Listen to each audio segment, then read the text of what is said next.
Right. So from the flow of pharmaceutical ingredients, we now move to a flow of data. As more and more countries are entering into bilateral and regional agreements to govern the flow of data, there is a risk that the free flow of data globally will get fragmented. To discuss this trend and its consequences, we are joined by the following panelists. Katherine Charlet, Director Data Governance at Google. Ralf Sauer, Deputy Head of Unit for International Data Flows at European Commission. Mike Nelson, Senior Fellow, Technology and International Affairs Program at Carnegie Endowment for International Peace, and a valued colleague. Rahul Jain, Head Public Policy, Digital and Services at Amazon India. This panel will be moderated by Malavika Raghavan, Senior Fellow for India at the Future of Privacy Forum. Over to you, Malavika. Thanks, Suresh, and thanks to everyone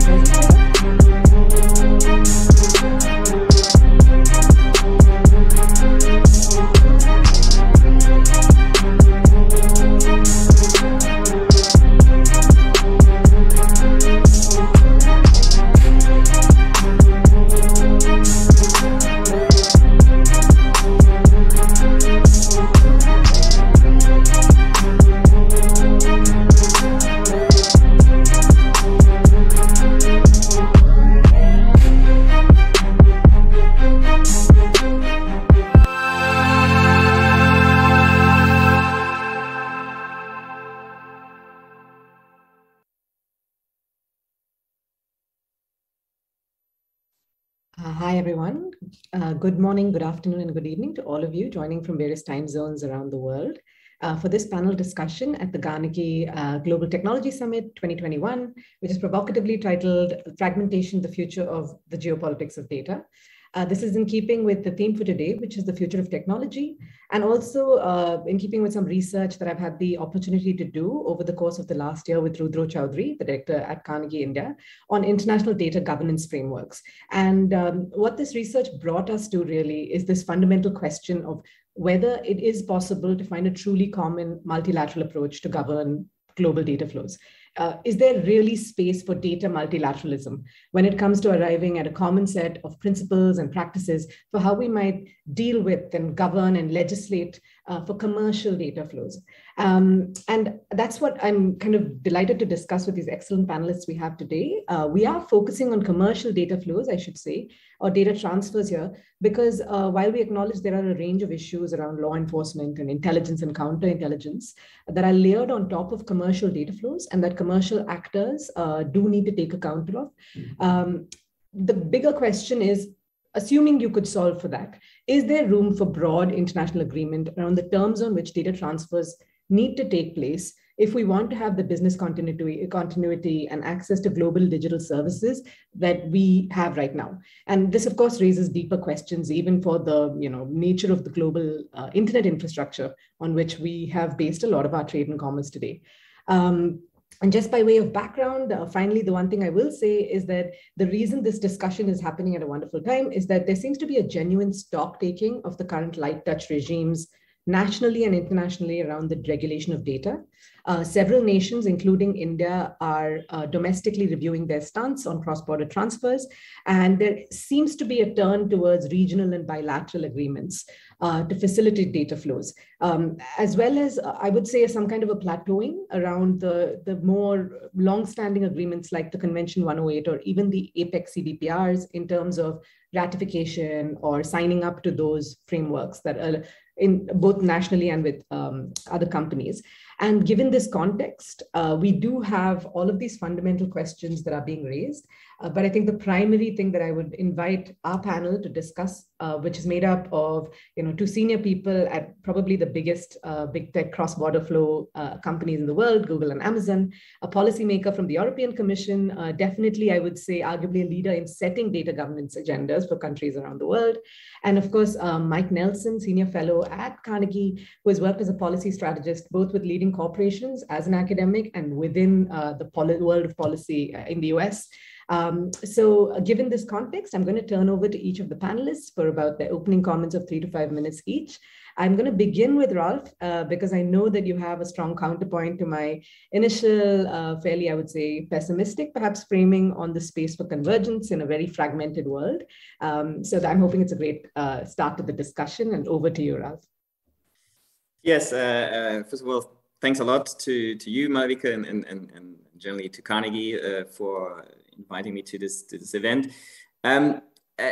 I would say indeed that my view, the view of my institution, which is the European Commission as the executive arm of the European Union, is more positive as to where we are going, what the development is. But maybe to start off, I think when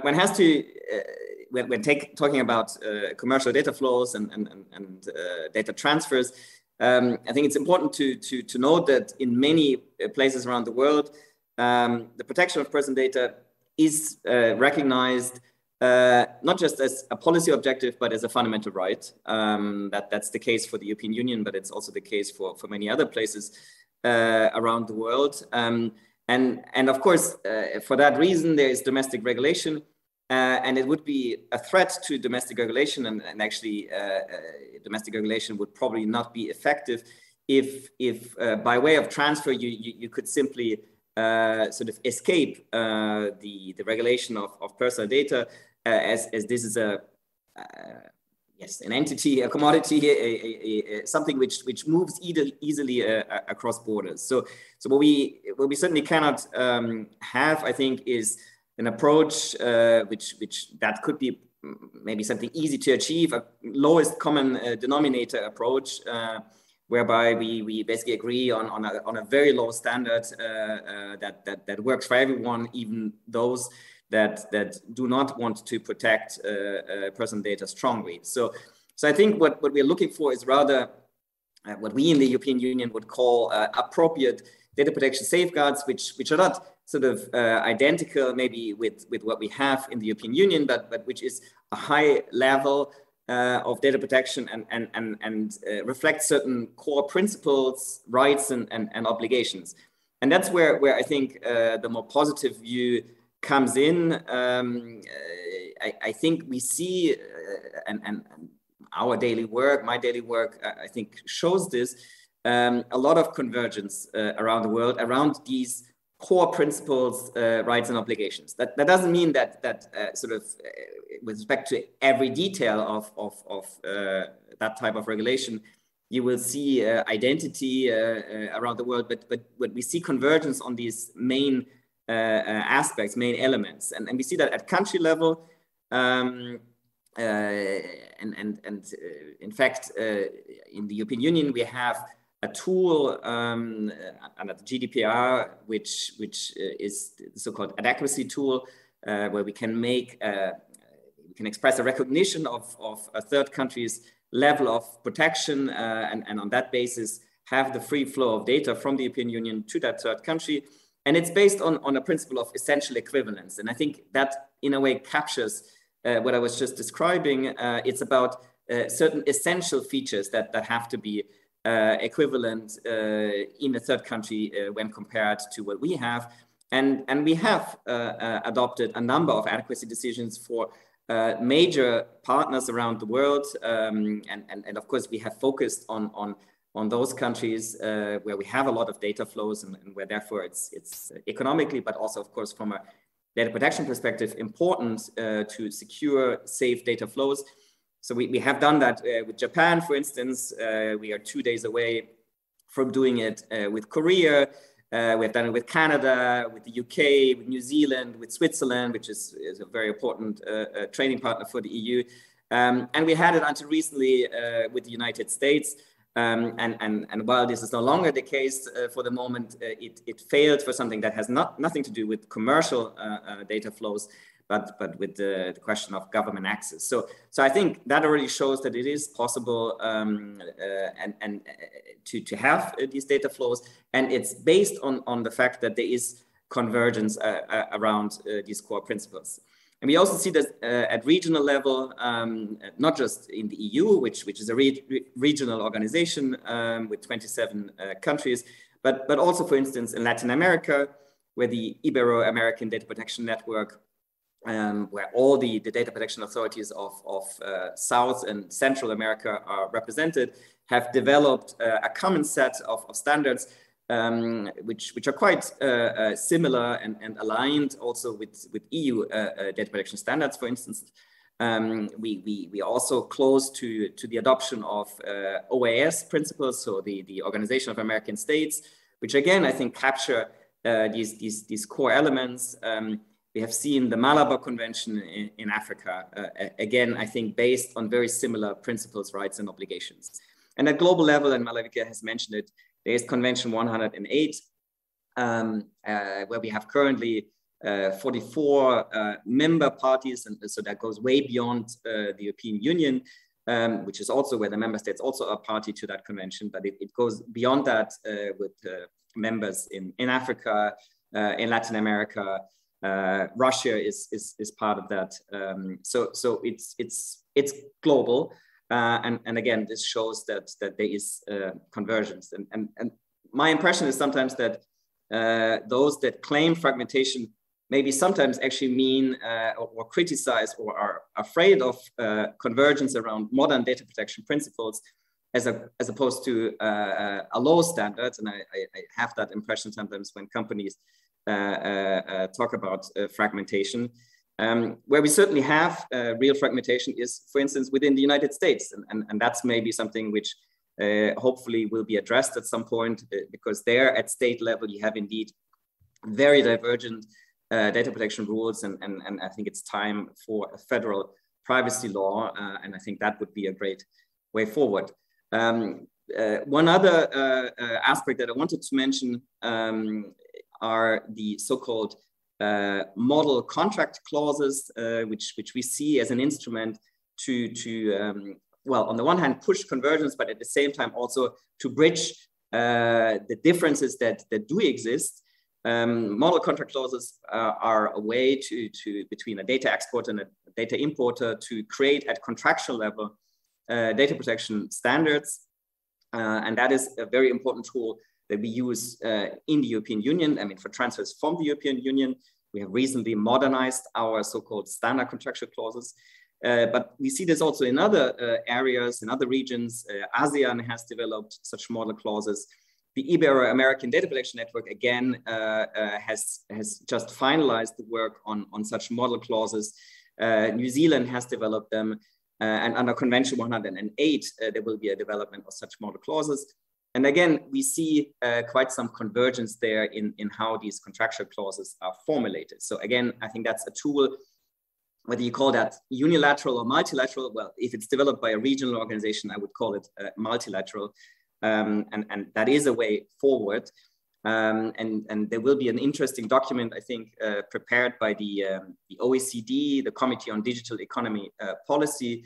It's a document that's called Going Digital Toolkit, Interoperability of Privacy and Data Protection Frameworks, where you will see a number of instruments being described, and model contract clauses are an important part of that. And then the last thing I wanted to mention, although it's not in the commercial area, but I think, again, it shows that multilateral approaches can work. The last thing I wanted to mention is the second additional protocol to the Cybercrime Convention, which has just been adopted by the Committee of Ministers. It still needs, of course, ratification. And that's about data exchanges in the area of law enforcement cooperation, where it has been possible with even more countries than for Convention 108, something like 65 state parties, to come to an agreement on data transfers together with a set of data protection safeguards. And if that's possible in the area of law enforcement, criminal law enforcement, where certainly I think there's much more hesitation and probably more divergence actually than I see at the commercial level, then I think I'm quite hopeful that the same must be possible for commercial data transfers. So sorry for being a bit long, but that would be my my initial reaction. Thank you. Oh, thank you, Ralf. And you've made me optimistic again as a data protection person. I suppose I've heard lots of interesting things there, but I think the primary thing that stood out to me is the locating of the data protection frameworks as the locus from which these global governance frameworks will emerge. And I think that's quite interesting compared to, say, other areas where data laws or data convergence is happening, perhaps in free trade agreements and so on. But I'd love to go to Kate next, because many of the things that you mentioned regarding the structure in the US, global, convergence on principles, perhaps, but ultimately the interface of that locally in terms of laws are still scattered. And I think it's interesting to have that perspective on how you manage that variation. Even if there's convergence on principles, on the ground variations, Kate. So over to you for your comments. Great. Thanks, Malavika and Carnegie also for having me here. It's a great forum every year.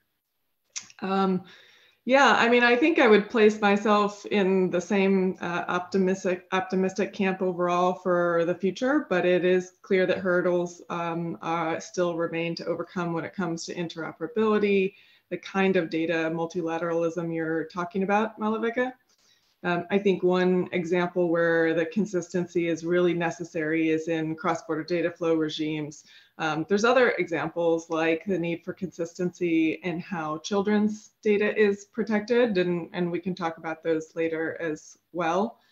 I always find it helpful, and even though it's sometimes obvious, it helps me to root myself and why interoperability and data flows are so important to economic growth and to global digital trade. Data flowing from one country to another is now 45 times larger than it was a decade ago. Data flows account for 2.8 trillion in annual trade. And when you look more specifically at India, reports estimate if India promotes cross-border data flows, it will increase the total volume of the goods trade by $43 billion annually. Which would look like a 14-fold increase in value to India's domestic sectors. And what stands out to me even more is that all of these numbers represent the time before the benefits of artificial intelligence, blockchain, Internet of Things have become more fully realized. And I think that's worth talking about in a little bit more depth as well. Because in the future, as emerging technologies become more integral to our lives, the same way email is today, we're only going to see more of that value from cross-border nature of the digital economy. I do think that there are hurdles, as I mentioned. The restrictions on data flows provided for in India's bill may impact its position in global trade forums.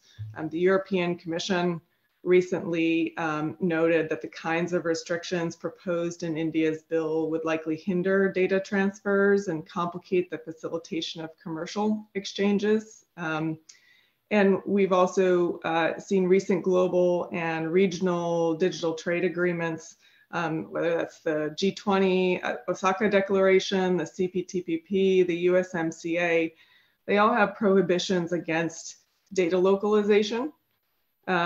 And then India's trade partners in the APAC region, including Japan, Australia, and Singapore, already endorse data flows as well. So I strongly believe, India will benefit from ensuring its data governance framework is interoperable with those in other jurisdictions. And as I've said in a previous GTS, we can have strong privacy laws and data flows. There are plenty of examples of laws that maintain privacy and control over the flow of data without undue restrictions. There are few true data localization laws in practice. Even in China, it allows for nearly all data to flow pending security assessments. But there are key issues remaining in the non-personal data provisions and the data flow restrictions that we see as at odds with global data governance frameworks. I think in terms of solutions, right, certification mechanisms are an increasingly common element of privacy laws. They help to build trust between countries, promote business certainty. The laws in EU and Brazil contain explicit references to certifications, as do certain draft US federal privacy laws introduced in Congress, and I very much agree with Ralf there that the time is now and the need is high for a US federal privacy bill. In practice, there are two certification regimes. You've got the EU-US Privacy Shield and the APEC cross-border privacy rules, both representing commitments by governments and industry to work across borders to protect privacy and enable digital trade. Of course, Privacy Shield with negotiations ongoing post-ruling by the CJEU. And Google's a proponent of multilateral certification regimes like CBPR. It supports data transfers across 9 diverse APEC economies, continues to grow in terms of utility and uptake. We've also seen in Europe numerous data transfer mechanisms created under GDPR. That gives companies a broad toolkit to transfer data and is something I think also a model for India to look at in terms of the breadth and scope of the toolkit that's provided in terms of transfer mechanisms. Yeah, I'll pause there. There's a lot to dig into in this conversation, and happy to talk more about how to do that in practical terms as we go through this conversation. Thanks, Kate. And again, so many issues that we could dive in there. Again, we've heard the Privacy Shield come up in Schrems too, so maybe that's something to come back to. Law enforcement seems to be intrinsically linked with commercial data flows and personal data, but that's not something that we can solve immediately, but I'm keen to come back to that one, as well as this whole idea of interoperability. And so the question really is, and maybe I can ask that to Rahul in his role, is we talk about interoperability, how much of that is more a kind of implementation compliance challenge, but how much of that is it a more substantive challenge? Because if we agree that there's convergence on principles, then in practice, there wouldn't be so much difficulty on the ground, right?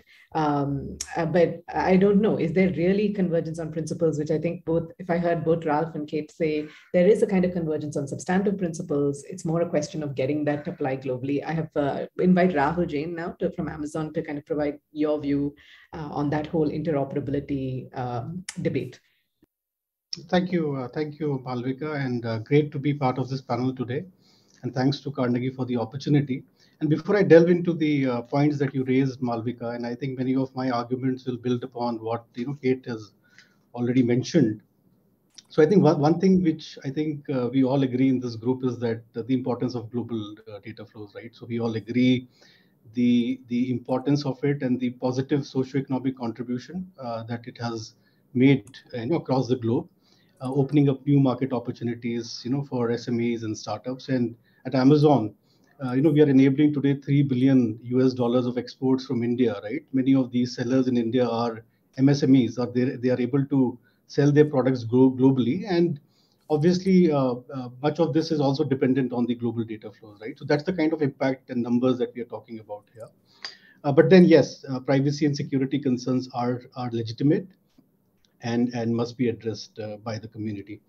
Talking about coming to the issue at hand, right, which is of data agreements, right? I think if you look at the trend in terms of data localization trend around the globe, right, there is a interesting ITIF research on this, and the research cites that in the last 4 to 5 years, like double the number of countries who have enacted some kind of data localization requirement has actually doubled, right? This number has gone up from 35 in 2017 to 62 in 2021, right? So that's a trend that we see from a data localization point of view. And this obviously throws up new challenges for the industry, especially those who want to do business globally or who have global operations, right?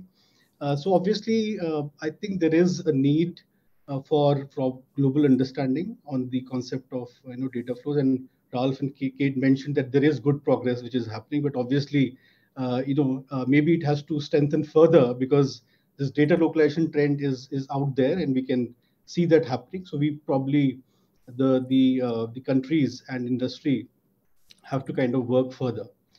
The other challenges I wanted to highlight on this topic is, many times we also see that the privacy legislations, right, maybe mixing up a lot of different objectives which a particular government may want to achieve, right? So it could be around national security, or it could be around trade and market access, and you will find these issues getting creeped into the privacy legislation, and therefore making the entire debate around cross-border data flows more complex. So I think it's an important point for us to kind of keep in mind that when we are discussing privacy legislation, perhaps there's a need to narrow down on the kind of sovereign goals which the governments are trying to achieve. So that's another point I wanted to flag. The third thing I wanted to kind of discuss, and it would be good to hear from other panelists as well, is that there is a lot of progress in terms of trade agreements and trade agreements discussing cross-border data flow issues. I think that's a remarkably good step. I mean, GDPR obviously has been the kind of pioneer in the space, but we increasingly see a lot of other countries, at a bilateral and a regional level coming up, and they're not only discussing data flows in the context of overall trade, right? They are discussing now data flows in the context of digital economy.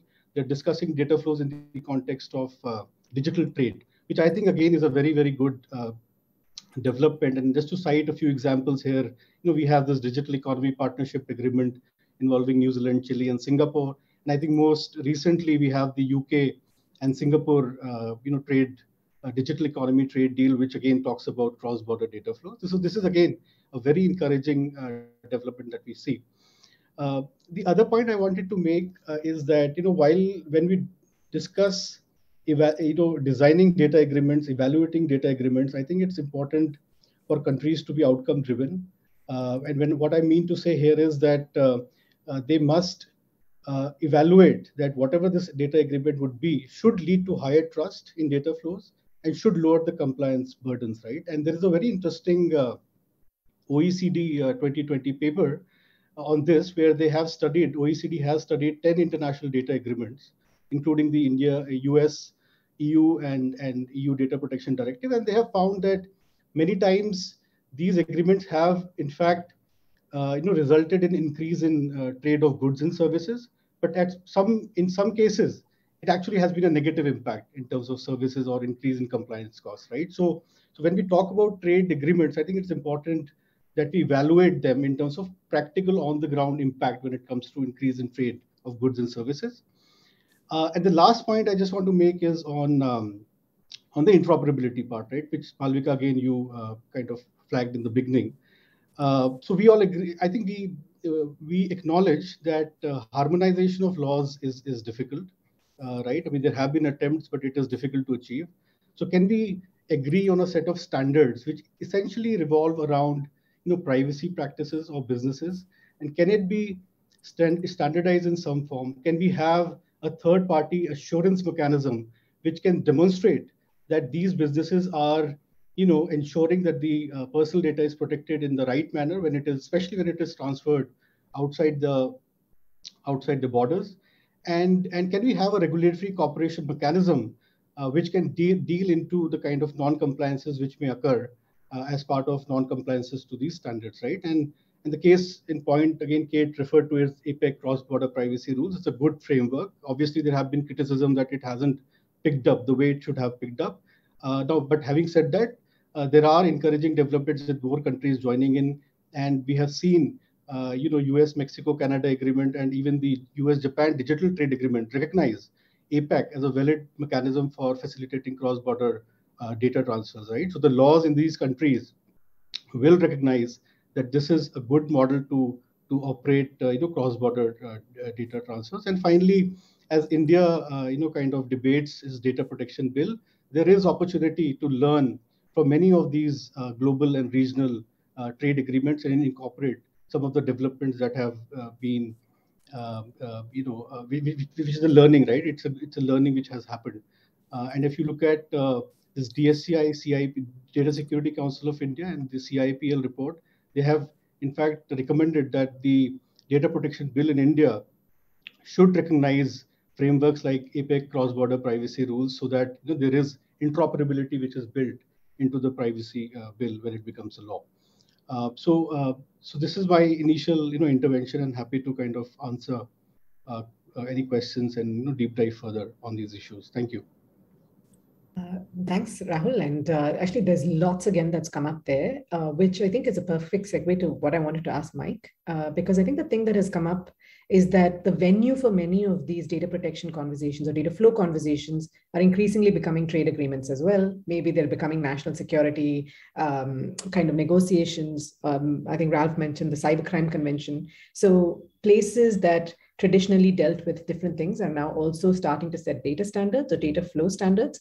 And often, definitely sitting in India, the objectives of countries when they come to negotiating positions on data flows is seen a little skeptically. Do you really care about privacy, or are you thinking about market access? Similarly, India's position, I would say, part of it is about protecting privacy, because we also have a human rights standard now when it comes to our own standards for data protection. But then, of course, there's this preoccupation with data sovereignty and needing to get the most out of the data that we produce, and not having kind of these multinational companies coming and kind of harvesting the value from data. So on that front, I'm going to turn over to Mike and kind of just ask him a little bit more about the motivations for fragmentation, especially given a lot of his recent work.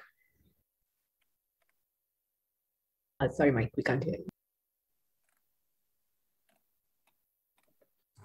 I knew that would happen. I was starting my stopwatch at the same time. I should have been unmuting. I've got a difficult task. In 3 minutes, I'm going to try to summarize what's really going on and talk about how we can go to a better future where we resolve these issues. Let me start by answering your question, Malavika, which is there a way to have a multilateral solution to data governance? The answer is very simple. It is no. There's going to have to be some kind of multi-stakeholder approach, and it's not going to be something that nations are going to be able to resolve because of what Rahul said. He pointed out that different countries have 3 or 4 different data governance policies. You'll have one part that wants free flow of information to spur economic development, and another part of the same government that wants to have stiff controls. Evan Feigenbaum and I just did a very interesting report on the Korean way of data. And there's a whole chapter on data localization. The foreign ministry is signing agreements around the world saying, we're going to have free flow of data. And at the same time, the military is saying, there's no way we want map data from Korea going to other countries. So Google Maps has had a hard time getting access to Korean map data. Lots of applications haven't happened because of those kind of controls. So what we need to do is get to the core issues here. One of the core issues is that politicians and governments like to control things. And as a result, we're about to lose the most powerful force for innovation we've seen since the development of electricity. The internet, because it's a global medium, has helped empowered citizens, empowered innovators, empowered consumers, empowered entrepreneurs, and we're about to lose the global nature of the internet because different countries are trying to impose their own approach to who can use the internet, what applications are available in different countries, and most of all, how data flows across the country, across country borders. This is going to cripple the Internet of Things, and more importantly, the cloud of things. How am I going to use a device in every country of the world if the data from that device can't move across borders? That's what we have to look forward to. Let's look at 2025 and 2030 and work backwards. We're not going to get to where we want if we don't have free flow of data. So what's the problem? Well, the problem is that there's 6 fundamental forces that are driving governments here. And I'm just going to tweet them. I'm known for tweeting, and so I'm going to try to do this in 1 minute. The first force is that governments want cybersecurity. So they're enforcing particular cybersecurity regimes in their country and requiring every application that works there to meet a certain set of standards. The second is the one that we've spent most of our time on, which Ralf mentioned over and over, which is data protection and privacy. The irony here is that governments are very happy to tell commercial sector, don't share data. At the same time, their military and their law enforcement are doing everything they can to get as much data as possible and violating most of the rules that the data protection agencies are promoting. The third thing is just blatant protectionism. Sometimes this is driven by ego. Countries are upset that they don't have major players in different sectors, so they're going to block foreign companies. The fourth one is law enforcement and surveillance. Countries think that by having data restricted and limited to where it can flow, somehow they're going to have better access to that information. That is not necessarily the case, but that's the model they have in their head. The fifth force is rent seeking and control. Politicians like the idea that they can control companies, limit what they can do, and in return, perhaps do a deal. Maybe it's on something else totally unrelated to tech policy, but we do see a lot of that going on. Politicians standing up and saying, I'm going to force companies to do something that's going to cut their profits unless they come to me and negotiate. And then the last one is the most difficult, and that's in the title of our talk, and that's geopolitics. And so we've seen India ban hundreds of Chinese applications. We've seen the US under the Trump administration try to have the Clean Networks Initiative. And again, trying to control what foreign companies can do, and as a result, controlling what their own citizens can do as they try to use the global internet. So I've gone over, I'm afraid, but I hope I've been provocative. And I invite people to read some of the tweets I did in preparation for this meeting, providing some links to some great resources, including the Internet Governance Forum USA, which had a whole hour-and-a-half session on scenarios for data localization. So thanks again for the invitation, and look forward to the discussion. Thank you so much, Mike, for your comments, and to all of you for really setting up this next segment of our discussion where I hope to ask some questions. There's enough provocation in those comments itself, I think, that I could turn over to another one of the panelists. I should also mention that we have a stream of audience questions coming in that I'll try and weave in. And we will leave maybe 10 minutes right at the end for any direct questions in case we have them. But since I have the privilege of the floor, I think one question I wanted to kind of perhaps ask Ralf to come in on, and then all of you, is this idea that I think the framing very much in this conversation has been that global data flows are a good thing and they provide a lot of positive externalities. I think one thing that I haven't heard in the comments are the negative externalities of global data flows, which, let's be honest, as policymakers around the world, this is something that we're having to deal with. And I think the experiment of digitalization over the last 20 years has shown that there are also, unfortunately, unpriced negative externalities, not just privacy, things leading to market dynamics. In India, we've seen, for instance, our entire taxi industry and informal labor industry through gig work fall over because of platform business models. And I think a lot of the data governance issues along data flows and data transfers are driven by privacy, but really seem to be driven by these economic imperatives. So I don't know, Ralf, if you wanted to comment on that, because I know in your comments, you're very much were focused in on privacy and data protection as the locus from which where this was coming. But in Mike's comments, we just heard about those 6 other objectives that are also driving data policy. And I know the EU has a data strategy coming soon. So it seems like the EU too is pivoting away from a human rights first approach. And that kind of scares me as a citizen advocate. But yeah, over to you if you wanted to come in on that, and anyone else as well. Sure. Happy to. But I mean, with the risk of disappointing you, I don't think that our data strategy is throwing overboard human rights considerations. Actually, it's would say it's quite the opposite. You will see in all these documents, and it's not just sort of the heading and then it's forgotten later on, that this is supposed to be human-centric, that the focus is to use data to the benefit of people and with the right protections. And indeed, it's not just data protection, there's also other types of protection, things like that Mike has mentioned, from cyber security, also to protections in terms of other fundamental rights, freedom of expression and other things.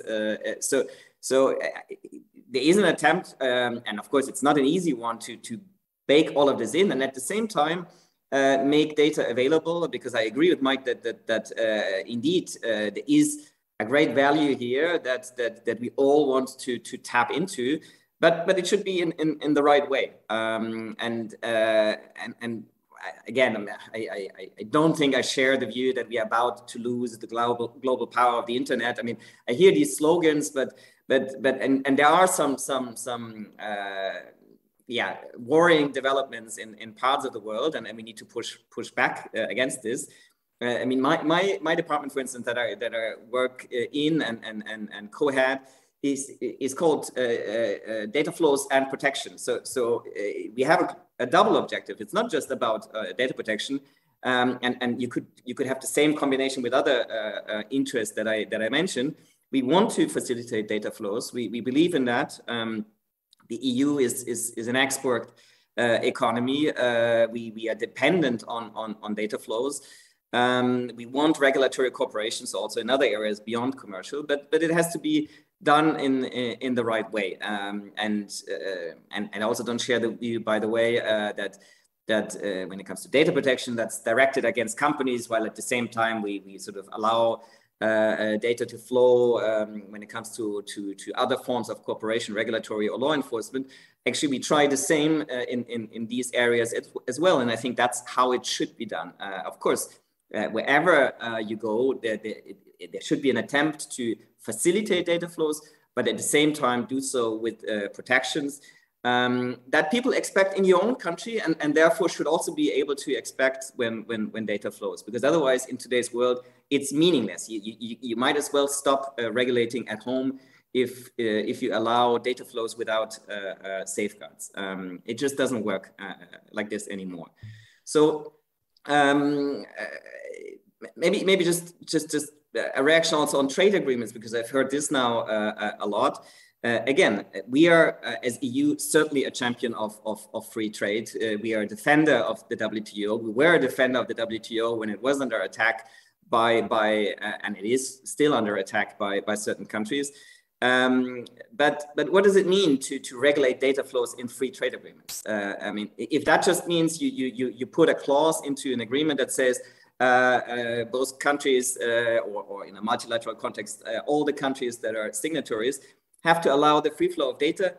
I mean, how can you do this? And then what? You leave it, you leave out the protections, you forget about them. I mean, it sounds easy and it sounds like a great solution, but it's, I mean, it cannot work. I mean, then you completely forget one side of the equation. So there has to be free flow with trust, which is now a slogan that I think captures a bit the idea that yes, free flow, but it has to be with safeguards. And certainly what free trade agreements can do, and that's what also the EU is certainly in favor of and promotes in all its free trade agreements, is to ban data localization, other than in very exceptional circumstances for very important public interests with the right limitations. But in principle, no data localization, certainly not for protectionist reasons. So we have to find this. Ralf, just a few days ago, the French came out with an outrageous proposal that basically said French companies, key French companies, and the French government have to use European cloud service providers. I mean, blatant protection. Don't listen to everything that a member state or some people in a member state at some point say. I mean, we have an EU competence for trade, and it's not that member states can. There's also election time in France. Maybe you remember that. That's always the time when you hear all kinds of statements that are good for until the election. Well, two more. We've got European companies saying, we don't need encryption. We don't want encryption. If you care about data protection for data flowing around the world, we need encryption. There's another thing you're doing right now. Again, there's an electronic ID proposal that you're coming forward with in Brussels that would completely undermine the 20-year policy we have for authenticating web pages. I mean, it's like you're trying to invent new ways to fragment the internet. Mike, I mean, you can always point to some proposal, and I could point to many in other countries, but we have a process where all these considerations will come in, and then we will see at the end how we balance these things. And that's how we have always done it, and it has always worked. When it comes to encryption, for instance, you know that there are two sides of the story. There's a side of the story which is about protecting data, and there's a side of the story how to protect, for example, children against child sexual abuse, which is certainly done all the time by people that use encryption to protect themselves against law enforcement. Well, there are these sides, and we have to recognize the interest on both sides. Of course, a company maybe only cares about how it can protect itself against the state and therefore ensure the trust of its customers. But law enforcement also has a point that they also need to be able to follow. There's no magic solution. We have to make some choices. And the reason I'm so skeptical about the politics is that we don't have a place where countries can come together to figure this out. And so it then falls to the companies to come up with better solutions. And the companies are being told they can't use some of the most powerful. But we have all kinds of fora where we discuss exactly these things. For instance, encryption. You know that the US is part of a bigger group where it discusses these things. And this group is discussing these things with the EU on a regular basis. And we'll have to work through this. There are no easy answers to these questions. And we try I got up very early to be part of the Internet Governance Forum, but that's not where the decisions are being made. Unfortunately, each ministry goes to its own international meeting. So the justice ministers go to one meeting, the economics ministers go to another, the cybersecurity ministers go to another, and they all come up with different solutions. So I'd like to hear from our two corporate people how they're making sense of all these conflicting requirements that are being imposed on them. I take your point, Mike, and I think this exchange exactly shows some of the national dynamics as well, right? And I think what you're saying also plays out. There's internecine warfare nationally. So in India, we have a different data retention policy on localization from our central bank compared to what we are seeing in our proposed data protection bill. And those dynamics are playing out internationally. But I would like to bring Kate in here for exactly the reason that Mike mentioned. I don't know, Kate, if you wanted to add something to the discussion you've seen play out as someone who has to navigate these very tense waters. Yeah, thank you. So a couple reactions. One is, I agree that there are multiple motivations for when countries are thinking about data localization requirements, whether that's security, privacy, surveillance, economic issues. And it helps to unpack what those motivations are and talk through them. I think in many instances, we find that data localization and restrictions on data flows are not the answer to those concerns, and that there can be better ways to address the concerns than imposing restrictions on data flows. Cybersecurity is an example of this, where often there's a perception that cybersecurity is improved if data is localized, whereas to get the benefits of a globally distributed infrastructure, the resilience of that, the cybersecurity capabilities of global companies, in many cases, it's a benefit for cybersecurity to have protected data flows. More to the debate, I always love a spirited data flows conversation. I think there is very much a possibility and a need to work and lean into the multilateral organizations. It is possible to do both things. There are multiple conversations underway. Ralf mentioned data free flow with trust. We are seeing in the G20 and the G7 and elsewhere, you see an acceptance towards that concept. Again, the idea you can have both things, trusted data flows, and allow for international transfers, for the global internet to function, strong security protections, compliance with local laws, and hard diplomatic work is needed to address these challenges. So I agree, there's lots of conversations going on, right? This is happening at the OECD. We're talking about aligning on principles for government access to data.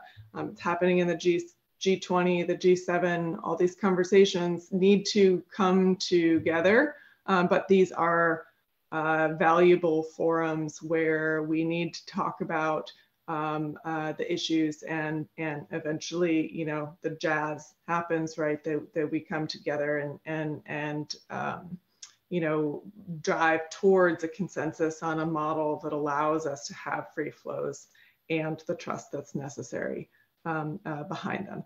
I do agree it's very difficult for companies all around the world to navigate an environment that is not interoperable, that is fragmented.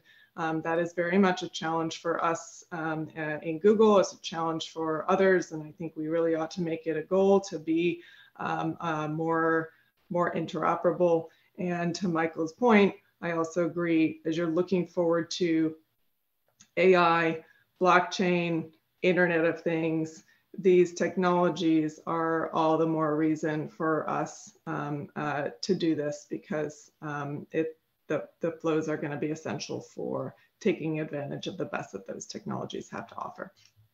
Malavika, could I add one more tweet? Sure, yeah, of course. And I actually have a follow-up question to this discussion after that, but yes, go ahead. One of the big problems, and I've seen this, I do briefings for countries all around the world about these issues. And one of the biggest problems is this idea that data is the new oil. There's this idea that you need to control it like it's something that's a commodity. But data is one of those great things that you can copy and share and multiply, unlike a commodity. And at the heart of it, the problem is the phrase cyberspace. We've been using that term, and it brings to mind a space, a place where you can draw borders. We should just throw that word out and start talking about the data sphere, like the atmosphere, where data flows across borders. The data is used and reused, just like oxygen is in the atmosphere. That fundamental problem that we're thinking of cyberspace as a bunch of servers that we can somehow contain and control, when we should be focused on the data that's moving and being copied and shared. And somehow, I mean, it sounds so simple, but that misconception, the idea that I have to hoard my data, and that if I keep my data, I can make the most use of it, that's so wrong. Vint Cerf, the father of the internet, is famous for saying, information is power, but information sharing is far more powerful. So that's my tweet of the day. Thank you. And we actually have an audience question that I'm going to, in the last 10 minutes, bring up, because I think it's perfectly weaved into what we're just talking about. And it's really about this question of forums. I think it's come up a lot. I mean, if we do agree that data can be transported, but safely, taking into account individuals' rights themselves, then why is it, and we have all these forums. I think Ralf brought up the Osaka track, data free flow with trust idea at the G20. You know, we have the OECD is longstanding. We've talked about Apex CDPRs, but I think there's only 9 countries or 10 now that have come up, formally added for certification, and very few accountability agents. Convention 108, again, 55 ratifications, but kind of seems to stall. So the big question, and I invite all of you to come in here, is really like, why is it that there doesn't seem to be an international forum for countries to discuss this? And before I turn it over to you for those final kind of round of comments, I think the one question I would ask is, if we go to what Mike was just saying about the atmosphere, and that really raises a concern with me, because the one global forum for the environment that we've seen, as we saw from COP26, is that when it is a tragedy of the commons, then leadership, it's very easy for the high quality, the strong data processing nations to argue for a particular kind of model. And then those that have less of a processing capability, because I do agree with you, it's not about the data, it's about the processing capability, whether those are nations, whether those are high data processing companies, and there are very few of those. When there is that kind of skew, is it that we'll never find a forum? But just on that question, I mean, I open it up to all of you. Please feel free to jump in. Given this proliferation of forums, why is it that we don't even have a COP26 equivalent? Like what's going on when it comes to data?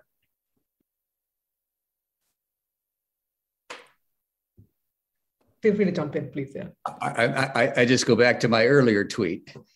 If 3 or 4 agencies within each government think they're in charge of this issue, and they fundamentally disagree, they're going to disagree on what forum should be used to discuss these issues. And that's why we are where we are. I do think it's up to industry to start using some tools that they have and developing some better ways to be transparent about how they're protecting data and when and where they share it. I think that would go a long way towards alleviating some of these concerns, at least about cybersecurity and about data protection. But this is hard because so many agencies with so many different goals are engaged. But I'm technologically optimistic. I guess what I would say is that when I think about this problem, I think about first and foremost stability and interoperability. And so it may be that there are different forums who need to tackle different parts of the equation that help us to get there. So for example, the OECD working on government access to data and developing a common set of principles and understanding around that is a really important piece of work around that contributes to stability of data flows. But there's also many other important forums. So yes, I mean, ideally, in the principle of it, would love to see a single place where this is coming together for a globally interoperable standard. I think that there are going to be forums that have a valuable role in driving towards that goal in the interim. The one thing, Malavika, and I can just add here is that while we think about this forum, right, and how it can work and what the substance would look like, I think unfortunately also we don't have a very kind of successful kind of a model, right, even at a bilateral or a regional level today, which can be taken up by a global forum, right? At least in my point of view, I don't know what others think about it. So that I think is a gap perhaps which kind of throws up that kind of a challenge. I do know that the Global Technology Summit is a heck of a great forum to understand what's going on in India and compare it to what's going on elsewhere. I mean, maybe should also be just a bit realistic. I mean, having it sort of at a global level does not necessarily mean that you will advance more quickly or come to any good solution. I mean, it's just a reality that the bigger the forum, the more difficult it gets to bridge certain different interests, different positions on that. I think we have a lot of regional approaches, and it's important that these regional organizations then also talk to each other, and that's what we try to do because we are in constant contact with what I mentioned, the Latin American network. We are now in quite regular contact with ASEAN, which I mean, in Asia there are several overlapping regional organizations, but for instance, there's ASEAN, and we work with them, and they do interesting work, although they represent a number of countries which are at quite a different level on certain issues in terms of policy development. So I think one has to be a bit realistic. I mean, there are some international, global fora, such as ISO, for instance, which does some interesting standardization work, and I think that's something which is helpful, and where also companies can bring their expertise to bear. And I see this on the data protection side, but I think there's also cybersecurity and other standards that are being developed. But also there, I think one needs to be realistic. I mean, I'm all for bringing companies on board and having their input and expertise, but I'm not for self-regulation because I don't believe that we will on that basis see regulation which also protects sufficiently the public interest, to be quite frank. And I think there is a role for governments to play and to balance out these interests, and that's important, as I mentioned. So I think it has to be a bit of both. I think everybody, of course, would hope that there is this, I don't know, global forum where everybody is in agreement and likes each other, and we easily come to some global framework. Well, this has never happened anywhere. And my last word is just on this free air analogy. I mean, that's how it started also in the past. We had free air and then everybody started to release pollution into the air and make their own use of that common, as Malavika has called it. And that's when we had to start to regulate it, starting with the US with the Clean Air Act. It's in a way exactly what we see. I mean, we started off with the internet. It was a great promise, and I think it still is. But at some point you see that, well, you cannot just let it run freely. There are a lot of other interests at stake that are put at risk in one way or another, from hate speech to as I said, data protection, cybersecurity, many other issues. And so you have to regulate.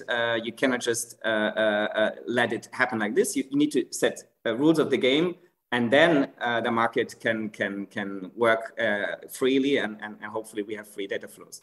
But for that, we need to work together. And as I said, I believe in regional organizations working together, and maybe some global agreements such as Convention 108, where Malavika is right. It is not growing at a sufficient pace, but I still hope that with more and more data protection laws coming on board in that area, at least we will also see more cooperations through that forum. Sorry.